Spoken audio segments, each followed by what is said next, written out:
Assalamualaikum warahmatullahi wabarakatuh.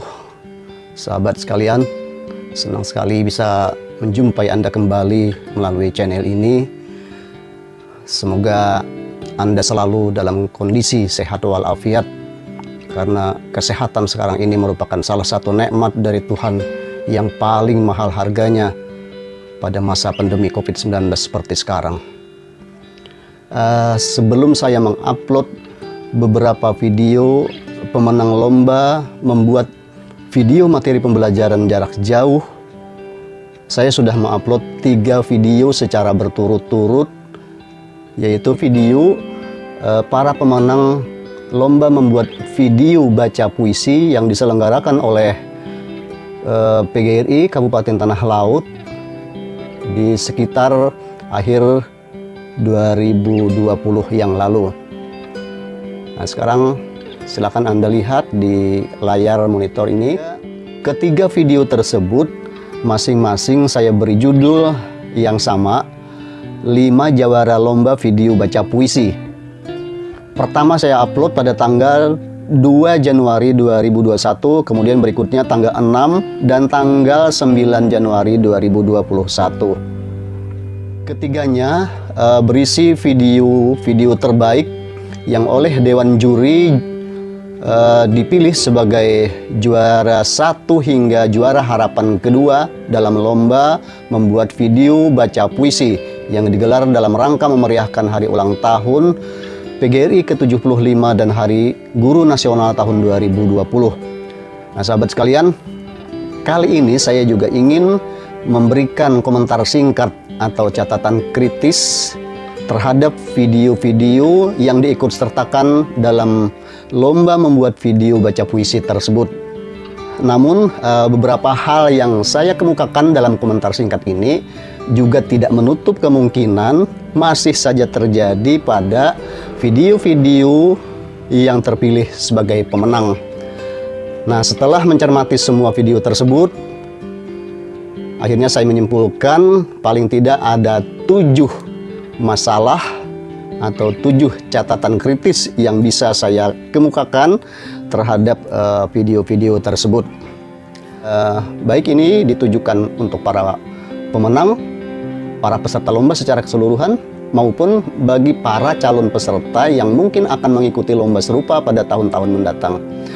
Nah, lalu apa saja ke-7 permasalahan yang akan saya kemukakan nanti? Sebagai jawabannya, silakan ikuti videonya sampai selesai. Jangan lupa like jika Anda suka, subscribe bagi teman-teman yang belum, kemudian beri komentar pada kolom komentar di bawah ini, dan silakan share di media sosial kalian. Oke, selamat mengikuti.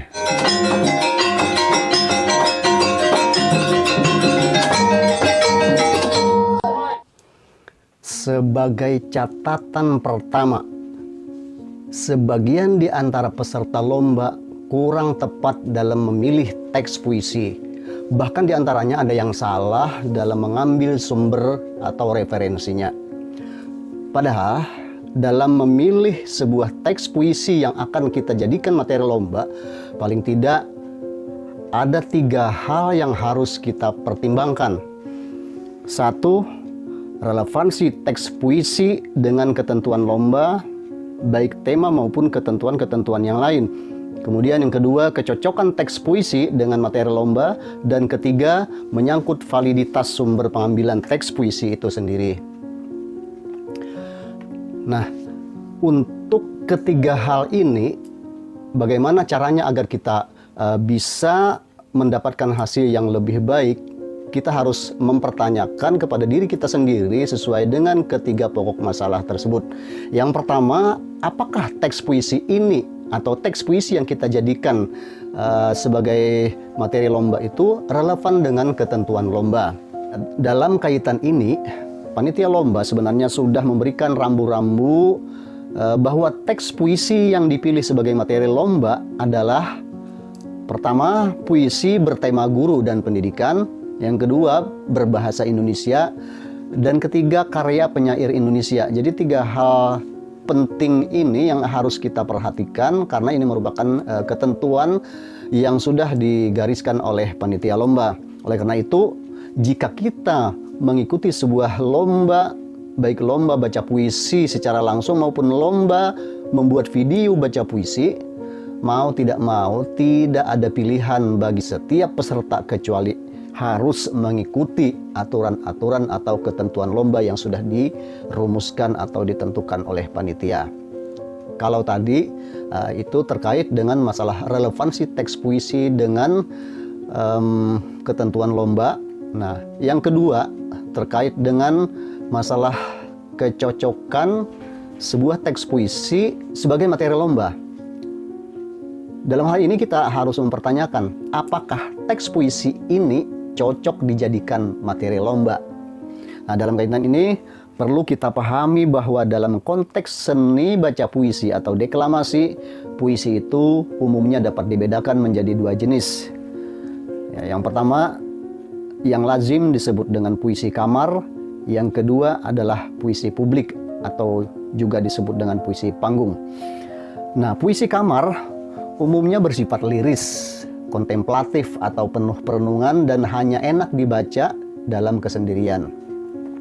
Oleh karena itu, untuk jenis puisi kamar ini tidak selayaknya kalau seorang deklamator atau seorang peserta lomba baca puisi membacakannya dengan gaya yang meledak-ledak, penuh semangat, atau bahkan dengan banyak gerakan anggota tubuh. Bahkan untuk jenis puisi kamar ini, proses perekaman videonya pun lebih baik kalau dilakukan di dalam ruangan saja atau indoor recording. Nah, sebaliknya untuk jenis puisi publik atau puisi panggung yang bercorak demonstratif dan biasanya bersifat prosais, misalnya sajak-sajak kritik sosial yang banyak ditulis oleh W.S. Rendra, Taufik Ismail, M.H. Ainun Najib. Nah, tentu saja tidak selayaknya jika kita membacakannya dengan nada lirih dan sendu, seperti halnya saat kita membaca puisi kamar. Nah, itu yang kedua. Bahkan kalau memang memungkinkan, tempat pembacaannya pun sebaiknya outdoor, di atas panggung atau di suatu tempat yang menyerupai panggung. Nah, sekarang sebagai referensi untuk menambah wawasan kita, silakan simak kedua cuplikan video berikut ini. Membayangkan wajahmu adalah siksa.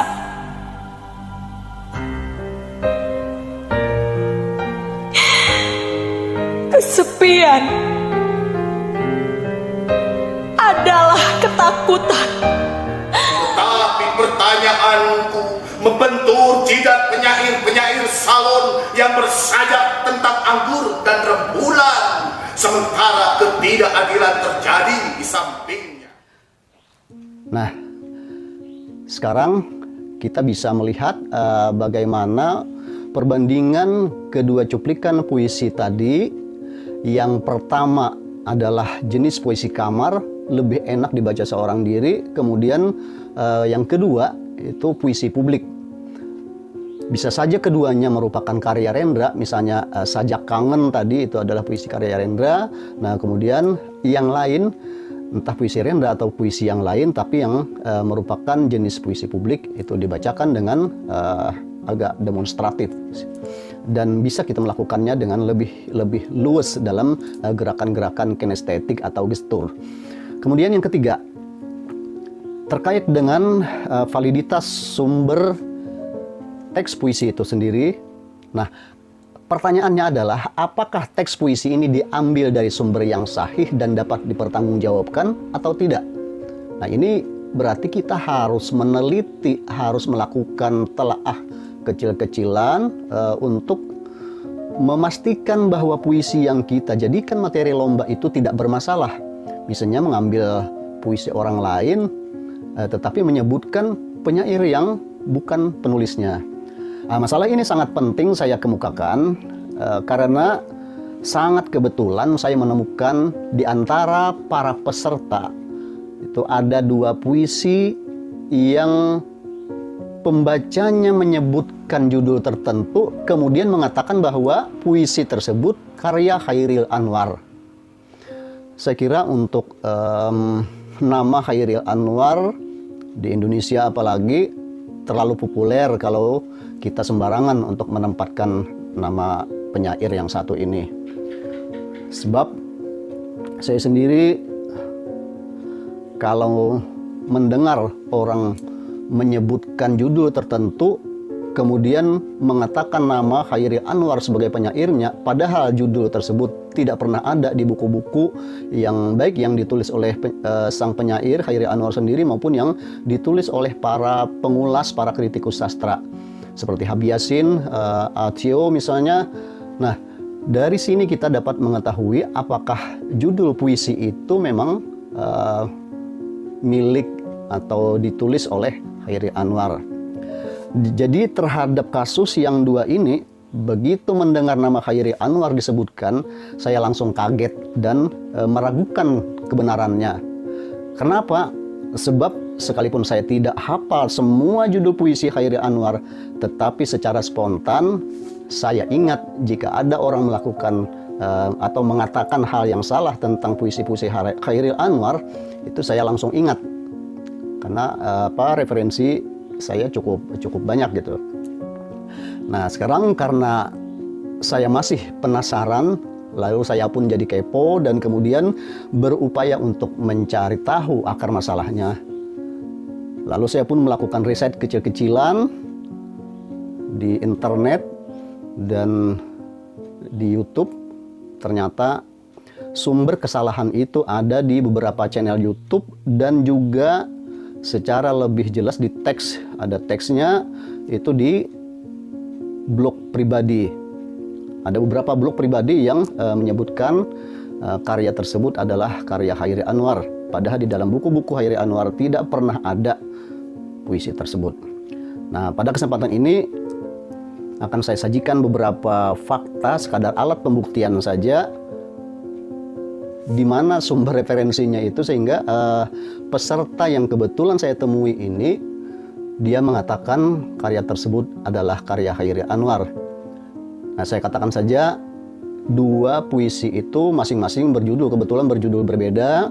Yang pertama Guruku Pahlawanku, yang kedua Terima Kasih Guru.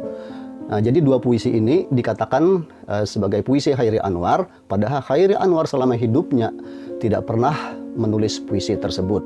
Sebenarnya ada beberapa video yang membacakan puisi dengan judul Terima Kasih Guru dan yang kedua dengan judul Guruku Pahlawanku. Tetapi untuk kepentingan di sini supaya tidak terlalu panjang, tidak terlalu lama, saya cukup mengutipkan atau menukilkan cuplikan dua video saja sebagai bahan pembuktian.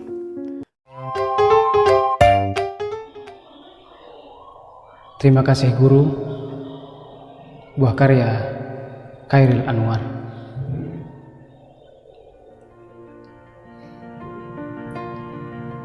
Terima kasih Guru untuk teladan yang telah Engkau berikan.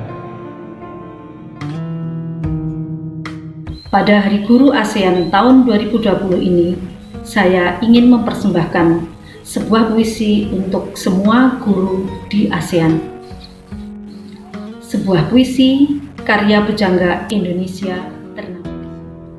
Guruku Pahlawanku, buah karya Chairil Anwar.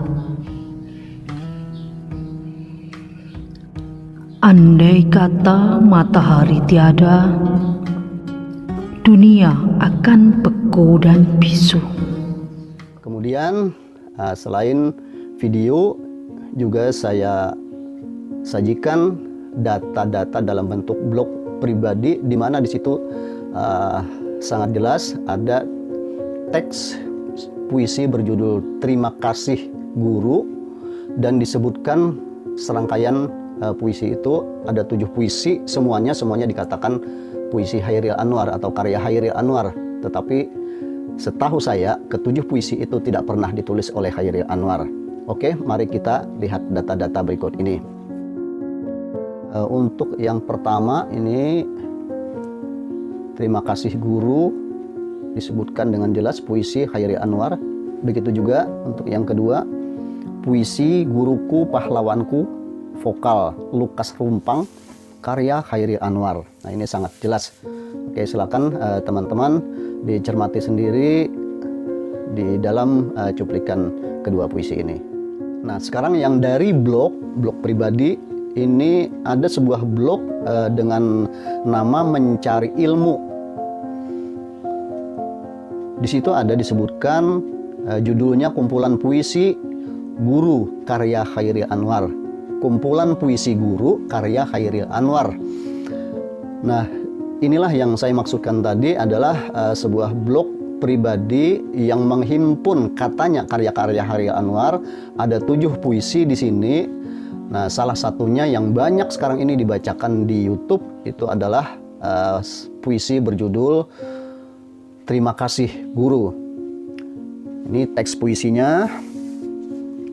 Terima kasih guru, terima kasih guru untuk teladan yang telah kau berikan. Nah, ini jadi di YouTube pun saya kutipkan hanya untuk 2 larik pembuka saja. Ya, sekedar untuk menyajikan bahwa pembacaan puisi ini tidak benar dalam hal pengambilan teks puisinya, tidak bersumber dari buku-buku, tidak bersumber dari artikel-artikel ilmiah yang dapat dipertanggungjawabkan.